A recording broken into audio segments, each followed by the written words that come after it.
Good to have you with us here on the Kiwi Football Fix. No, we're not talking about Liverpool, although we probably will with our first guest. Yeah, Jason Pine's going to appear on the show shortly. A little bit later on, we've got Alex Rufer, injured/rehabbing Wellington Phoenix skipper. I wonder what's going on with his knee, and I also wonder what was going through his mind when he saw the Wellington Phoenix homecoming. Do we need to talk about it? 4-0. Loss to the Mariners? Yeah, I suppose we should talk about it with him and our first guest of the show. Here we go, Jason Pine, the nicest guy you'll ever meet, the voice of football in Aotearoa. Piney, how are you, mate? Yeah, I'm good. Even better after watching Liverpool take Manchester United apart. And I think that's a 9-0 aggregate now that we can take with us into the summer break. But no, very good. Thanks, Goran. Good to chat to you. And yeah, I think we do have to address what happened on Sunday in the homecoming, don't we? Both the good and the bad of it. Yeah, there are similarities actually between Liverpool and Manchester United and the Wellington Phoenix and the Central Coast Mariners in the last two games. They've got us 9-0. But first of all, paint us a picture, if you will. It's Sunday morning. You've just witnessed Liverpool. They've upset. No, not upset, but they've convincingly beaten Manchester City in the FA Cup semis. You wake to a glorious day in Wellington. Beautiful sunshine, a high of 18, 19 degrees. You stroll into Sky Stadium for your first call at Sky Stadium in 11 months. And then the Wellington Phoenix lose 4-0 to the Mariners. That was like not a great way to end a beautiful day, was it, Piney? No, correct. I mean, everything leading up to the game was fantastic, you know, and in fact, the first 20, 25 minutes of the game were also pretty good. But yeah, look, it was a very disappointing homecoming for the Wellington Phoenix. There's no way to hide behind that. But yeah, the positives of it were the beautiful day, the big crowd, and you've got to give it to Wellington, over 18,000 turning up there. And yes, they hadn't been there for 11 months, so clearly there was going to be a bit of a a unique sort of factor about it, and it was a really good crowd.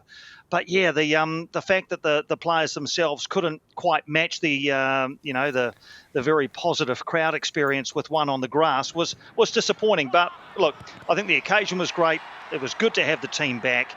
And now they just, I guess, put that game behind them and what happened in it, and focus now on the next 4 games of this season, which really are going to seal their fate one way or the other. What about this mental thing going on with the Wellington Phoenix? And maybe it isn't a thing. I'm not sure. You can answer this, Piney. Where they concede first and they go on to lose. You know, the 9 losses that the Wellington Phoenix have had this year, if they concede first, that's what happens. And it happened again in the capital. The Mariners score first. Admittedly, they weren't in the game in the first 25 minutes, but the minute they score the goal, Phoenix are chasing the game and they fail to overhaul the Mariners.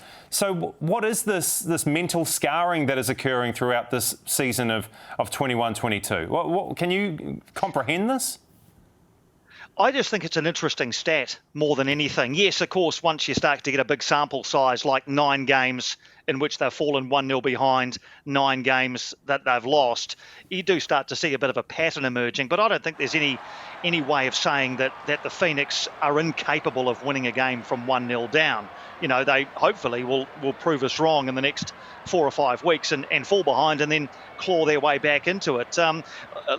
I think more than anything, it shows that if you take the inverse of it, every time the Phoenix have scored first this season, they've gone on to either draw or, for the most part, win the game. So maybe there is something to it in the first goal. But really, I don't see that it can possibly be anything more than just a rather unique coincidence that scoring or conceding first rather leads to a loss.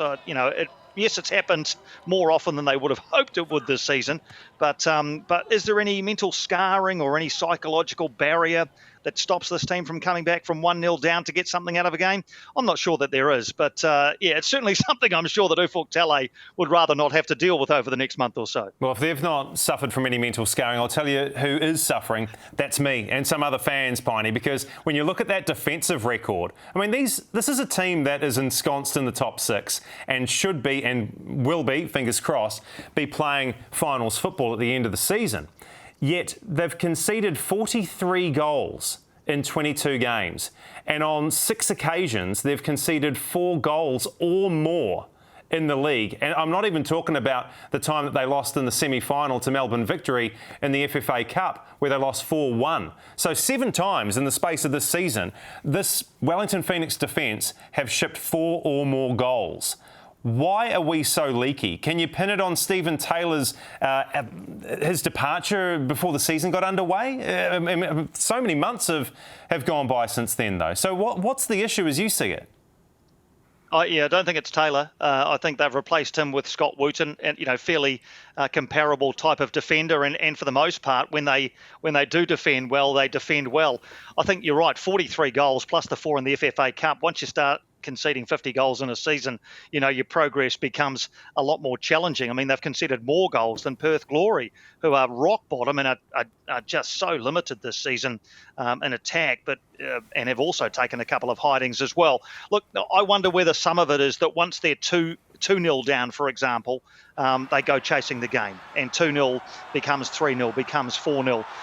Against Melbourne City, when they shipped 6 that day, City, everything they did just led to a goal. They were just exceptional that night. So there's a way of explaining that one away. But, if we believe the old adage that defence wins championships, and I think we can, because you look at a Melbourne City side that hasn't conceded a heck of a lot, and they're near the top, same with Western United, then, the Phoenix are never going to challenge for silverware, certainly the minor premiership or the Premier's plate, if they continue to concede goals like this. Yes, they've had a few changes at the back, and they've shuffled things around with Tim Payne playing sometimes at centre-back, sometimes at full-back. There's been a back 3 sometimes recently and a back 4, more often than not. So maybe you can look at defensive shape. They've got the best goalkeeper in the league, so it can't be that. It just, again, seems like another very curious little layer to what is a really, in some ways, unexplainable season. Not just for the Phoenix, but, you look at the Mariners. The week after, they beat the Phoenix 5-0. They lost 5-0 themselves to Sydney FC, who aren't going to make the top 6 either. So, there's no way of explaining this twilight zone of an A-League men's season, I don't think. Why does Mark Rudan always have to get involved in these things, mate? He was part of the return last year. Now he picks up a gig with Wanderers, and here he is again. Why can't we do this without Mark Rudan? Well, the funny part of this is, Goran, is that I think, in many ways, the Mark Rudan part of this might be the easiest part of it. Wanderers haven't had a great season. They're going to miss the finals for the 5th consecutive year. Obviously, Roots took over after Carl Robinson had a fairly inauspicious start to the season. The only win, actually, in the first half a dozen games was against Wellington, and that was controversial as well. And then he got the boot, and Rudan came in. Look, I think it adds another layer to Sunday, because that Mark Rudan to Phoenix fans is just like the reddest of red rags to the most rabid of bulls. Yeah. It really is that red. It makes that look a sort of a pinky hue, the red that Phoenix fans see when Mark Rudan turns up. So look, I think it kind of adds to it, and he doesn't mind playing the villain. He doesn't mind it at all. He knows his team's had a pretty average season, all things considered. He's got a 2-year deal, and he may look at reshaping that side for the next couple of seasons. But look, it's again a really, really intriguing prospect Sunday. And in fact, when you look at the table and you think about how few games there are left and what has to be done in terms of getting points, this has really quickly become the Wellington Phoenix's most important game of the season. You hear must-win bandied around a lot, but this game actually is a must-win game. They simply must get the 3 points in this game if they are to certainly make the top 4, but even really get themselves secure in the top 6, because the remaining 3 games against the Wanderers away, but then against Victory and Melbourne City, 2 of the form teams in the competition. So getting the 3 points on Sunday at Eden Park is an absolute, it's just not negotiable. How many points do you think the Wellington Phoenix need to, first of all, make the playoffs, but second of all, host a home playoff? Because that is still a very real possibility, Piney. Well, history tells you that 40 points is enough to make the playoffs. And I think this year that will easily be enough to make the playoffs, because it's so tight and there are still opportunities for these teams all to take points off one another. Ufuk Talay was on the record a week or so ago as saying that he thinks 37 points will be enough to make the top 6. Now, the Phoenix are on 33 at the moment. So that really means they only have to get a win and a draw from their last 4 games, and Ufuk Talay believes that'll be enough. I tend to think that might be a bit light. I kind of think you want to be around the 38, 39 point mark to really solidify yourself in the top 6. As far as the top 4 are concerned, we know the top 2 are going to be Melbourne City and Western United. Melbourne Victory, I think, are almost certain to be a third one. So there's really only one spot available in the top 4 apart from those 3 Melbourne teams. And haven't Melbourne become the power base of the A-League men's just quietly? So you're up against teams like Adelaide United, who have got more points but have played more games. Macarthur, Sydney FC, who I think might get swallowed up a little bit by the chasing pack, having only a couple of games left. Central Coast, who we've talked about, who are coming on with a wet sail. But look, I think over the 4 games, if the Phoenix can win 2 of them and get a draw from one of the others, so what's that, 7 points, add to their 33, I think 40 points is probably enough in this scenario to be in the top 4. So you target 2 wins over Western Sydney, 1 on Sunday and 1 back at their place, and then look for a draw against one of the Melbourne sides. Remembering, of course, that Melbourne City is the final game of the season, by which time City might be resting a couple of players ahead of the finals. So it might not be a full strength side they put out. So the points are there. That's a very long-winded way of saying that that I think 37 or 38 will get us into the 6, and 40 should be enough for top 4. Oh, that's your radio background coming to the fore. You just got to fill the space, though, Piney. You could have said it in like 10 words and we'd be done in like 3 seconds. But you work for News Talk ZB, for goodness sake, mate. Hey, I've got Alex Rufer coming in shortly. Anything you want me to ask him? You want to say hello to him or something? Please pass on my regards. I think he's been terrific. Particularly this season and the back end of last season as well. We wondered where he might get a game, but I think this season the tragedy of it was that he was playing, in my view anyway, the best football he's played for the Wellington Phoenix, and leading both as the captain with the armband on, but also in the way that he was playing. So yeah, I'd obviously love to pass on my regards to him. Wish him a speedy recovery, and who knows, he might find himself as part of a Sky pre-game panel at some stage while his rehab is going on. Good on you, Piney. I could talk to you about football all day, but we'll end it there. And I'll see you on Sunday anyway, mate. Jason Pine, thanks so much for your time on the Kiwi Football Fix. Bring on Sunday, Knicks v WSW. Look forward to it. Let's get Mark Rudan over. All right, we've got Jason Pine out of here. I could talk to that man all day, but I need to talk to Alex Rufer. He is the Wellington Phoenix skipper, out injured at the moment, recovering with that knee injury, and he joins us now. Alex, great to see you, mate. How's the knee getting on? Hey, mate, how are you? It's obviously a little bit disappointed with how things ended for me this season, but I've had surgery and everything went really well. So at this stage, I'm 2 weeks post-surgery and it's all going pretty well. And so what has your surgeon, what's your physiotherapist saying about the long road to getting back out on the field with the Wellington Phoenix? Look, the surgeons said to me between 9 to 12 months. It's pretty tough to kind of put an exact date on it. And I don't think it's a good idea to do that, obviously, just purely because of how injuries can be. They're a little bit of a roller coaster. But look, I'm in a positive mind frame. I've had a bad injury before and I came through that fine, so I'm sure this will be no different. I was going to ask you about that because, you've had this kind of issue before, a long-term injury. I think it was back in 2016 when you broke your leg, and at the time you got a really awful prognosis. Somebody told you that you might not be able to play to this level again. You fooled them, you put them in their place because here you are as the Wellington Phoenix skipper. So how does that whole episode, that drama with the broken leg, how does it, I guess, enable you to have a positive mindset this time around? Look, I think just having the experience of going through a bad injury like that before, I was in a lot of pain during that injury and that rehab, whereas this hasn't been too painful. But I think just going through a setback like that and coming out the other side, I believe better. I think that really has helped me just maintain a positive mindset. And as I said, I really do believe that down the track, once I've recovered, I'll be back to the same level, if not better. So what happens with Alex Rufer, the patient? Do you hang around the Wellington Phoenix team? Do you stay away? As you're the skipper, I would say that your voice is still really, really important for a team that's going through the highs and lows of the A-League season. So what does your role become when you're out with a long-term injury? Yeah, look, I've tried to stay involved as much as possible. Obviously, I left the team for a few weeks and now I'm back with them in Auckland. So it's more now a bit of a mentor, just trying to give advice where I can.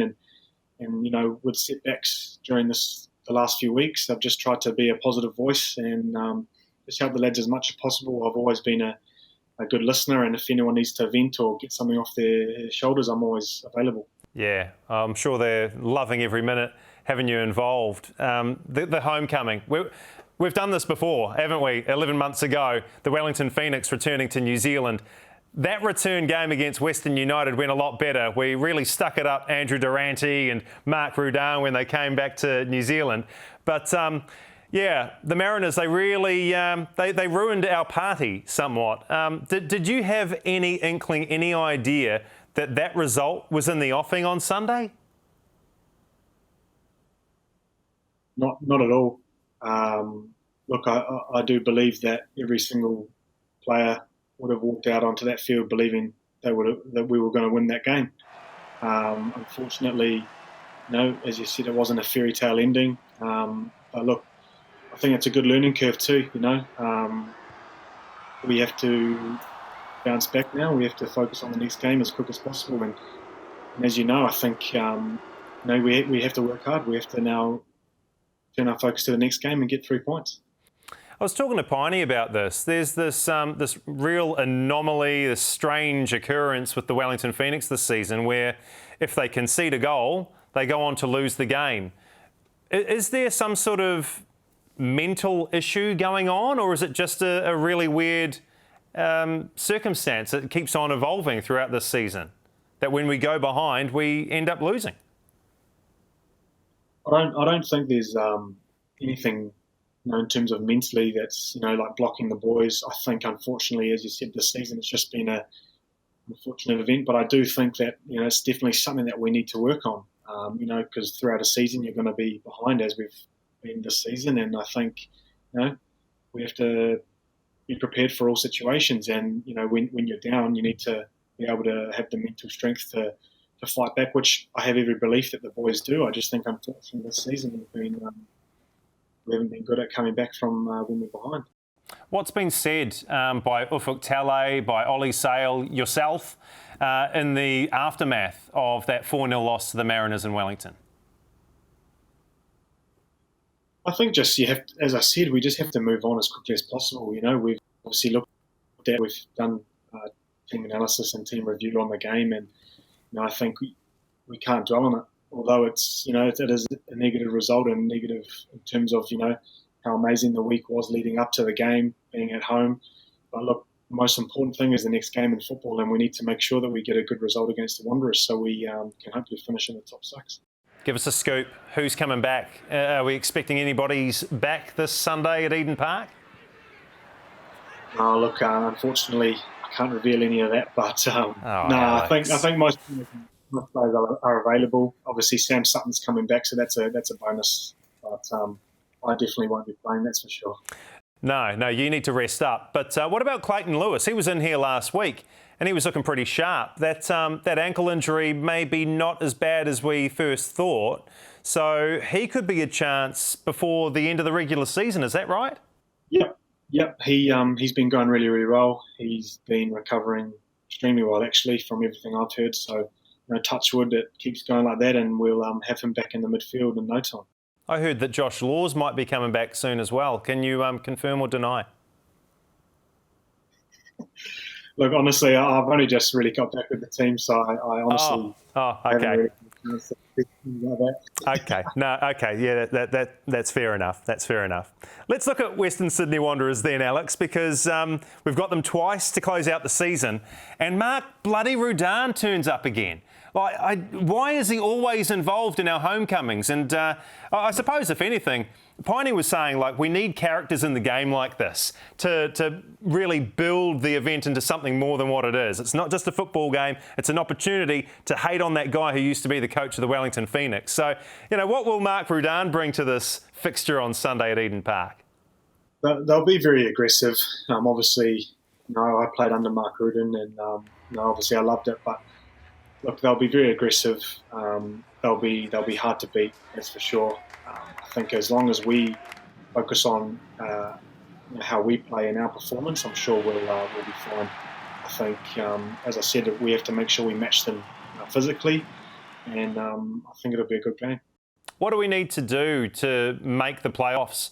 Piney's got his mathematical equation. He reckons a couple of wins against Wanderers and then a point against either Victory or City. Have you looked that far ahead at what needs to happen to not only make the playoffs but to secure a home playoff back in Wellington? Look, I think, as I said, we need to pick up as many points as possible. But look, I think we can't get too carried away with what's too far away. We have to make sure we focus on each game as it comes and just take it day by day. A win this weekend will certainly help, and then just then worry about the next game. But I do think if we get 2 wins and maybe a draw, we'll be there or thereabouts. Just before I let you go, Alex, and thanks so much for your time today on the Kiwi Football Fix, by the way. I was talking to Piney about who you remind us of, actually. And the name that comes to mind, and the one that Piney agreed on, was Jordan Henderson. At Liverpool, and obviously, I'm a Liverpool supporter, and so is Piney. And I think when Jordan first arrived at Liverpool, maybe the fans didn't embrace him the way that they do now. And I suppose the same could be said for you and your first foray with the Wellington Phoenix. And as time wore on, you managed to get them on side with your incredible performances and your dominant displays in the middle of the park. So do you think that's a fair comparison, first and foremost, that you've managed to, over time, sort of win over the fan base a little bit? Yeah, look, the fact you're comparing me to him, obviously, thank you. Obviously, he's a great player, and I really appreciate that. But look, as you said, it has been tough, through the years. I've been here a long time now, and, it's not it's the best roller coaster ever, really. It's been up and down, and but one thing that I can truly say that I'm really proud about is that I've always stuck through it, and I really do love a challenge. And at the end of the day, the most important thing is that I always give my best, and I'm really, really proud to not only be the captain of this team, but just to be involved. I'm really blessed. They've given me a lot of opportunities, and I can't thank the Phoenix enough. In a weird kind of way, I suppose. Absence makes the heart grow fonder, and with you out injured for as long as you're going to be, the Phoenix fan base will realise how much they need you in the middle of the park to get things done. So I suppose it's almost like a backhanded compliment, isn't it? Enjoy your time away from the park, but know that they absolutely love you and they want to see you back. Yeah, look, as you said, I'm going to be out for a while, but I've got a positive mind frame, and I do really believe that, once I've jumped over this hurdle, I'll be back better and stronger. And that's what happened with my last injury, and this will be no different. So, I'm extremely motivated, and I'm ready for this challenge, and I'll be back in no time. Good to hear, Alex. We wish you all the very best in your rehab from that knee injury, and hopefully, fingers crossed, we see you back on the field sooner rather than later. Thanks so much for your time on the Kiwi Football Fix, and enjoy the Knicks up against the Wanderers this Sunday, mate. Thank you very much. My thanks to Alex Rufer and Jason Pine ahead of him. Just one last thing to say, and that is make sure you either get to Eden Park to check out the Wellington Phoenix and the Wanderers this Sunday, or if you can't make it along, it's on Sky Sports Select and Sky Sports 7 from 2:30 p.m. Myself, Paul Eiffel, Annalie Longo, Jacob Spoonley, Jason Pine, maybe Alex Rufer, and you. Until then, we'll see you next time on the Kiwi Football Fix.